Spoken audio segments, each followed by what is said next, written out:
long time ago, there was a dense forest. On the edge of that forest lay a small and beautiful village called Samper. The village was famous far and wide for its greenery, peace, and simplicity. The people there were honest and hardworking. In the same village lived a learned Brahmin named Hirilal, who led a very simple life. His life was modest. He had a small mud house with a courtyard neatly plastered with clay and a sacred tulsi plant in front of it. He also had a cow. Hirilal was educated, intelligent, and kind-hearted. The children of the village loved to hear stories from him. The elders blessed him, and everyone valued his advice. But one day, something strange began to happen in the air around the village.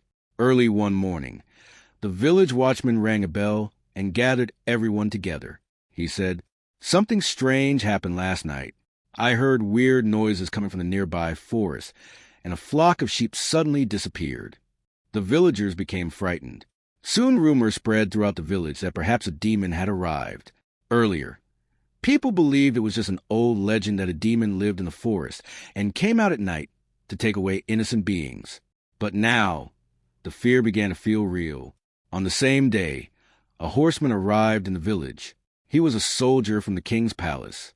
He went straight to Hirilal and said, "Brahmin-ji, the prince of our kingdom has been kidnapped last night. The king is extremely distressed.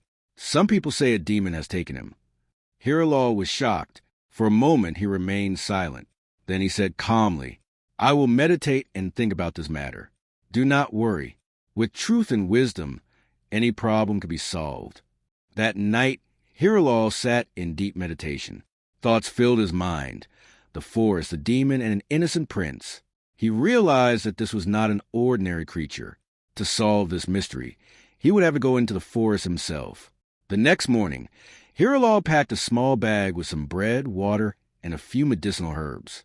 Without telling anyone, he quietly set off toward the mysterious forest. As he walked deeper into the forest, the shadows of the tall trees and the silence of the birds made the atmosphere even more mysterious.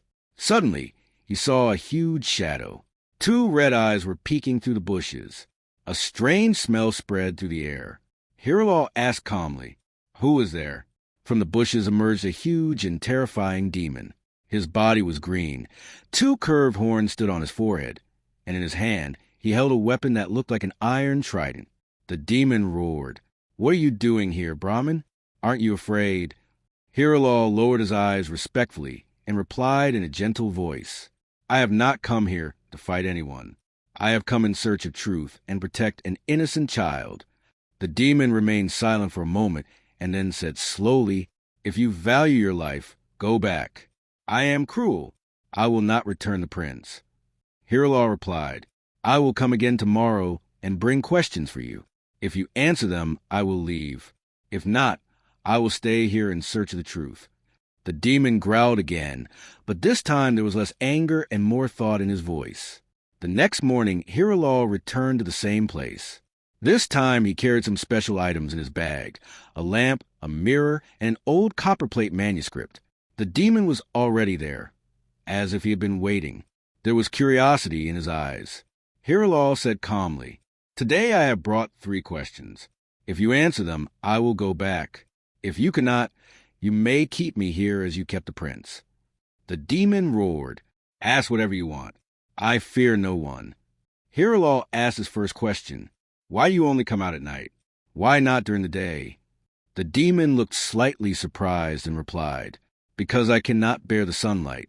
I am cursed. The rays of the sun cause me great pain." Hirilal nodded. "Why did you capture the prince? Will you eat him?" The demon's voice became softer. "No, I will not eat him. That child reminds me of my younger brother. Loneliness was consuming me. For years I had no one to talk to. When he came, I kept him with me." Hirilal now realized that the demon was not entirely evil. "All right," he said, "this is my final question. Are you truly a demon, or were you once a human?" The demon fell silent. Tears appeared in his eyes. After a moment, he said, "Many years ago, I was a sage, a human like you. My name was Nagdata.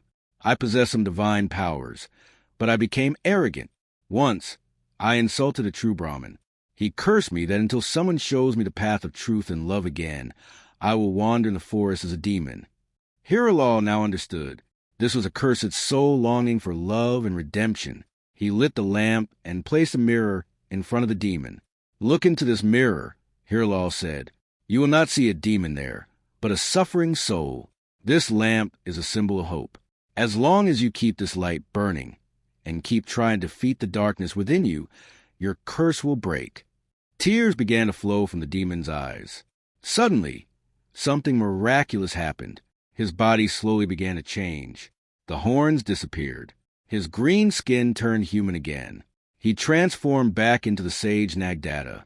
Nagdata bowed and said, "O Brahmin, you have brought me out of darkness into light. You freed me from a terrible curse that my own arrogance had caused. I will remain grateful to you for lifetimes." Hiralal replied gently, "I am only a medium. You found the courage to look within yourself. Your transformation came from your own repentance and pure heart." Then Hiralal asked, "May I take the prince back with me now?" Nagdata said, "Yes, he is safe. You may take him." The prince returned home safely. The king was overjoyed and offered Hiralal many gold coins as a reward. But Hiralal humbly refused. Peace and happiness returned to the village of Sampur. The children once again gathered around Hiralal to hear stories. But now there was a new story added, the story of the demon and the wisdom of the Brahmin.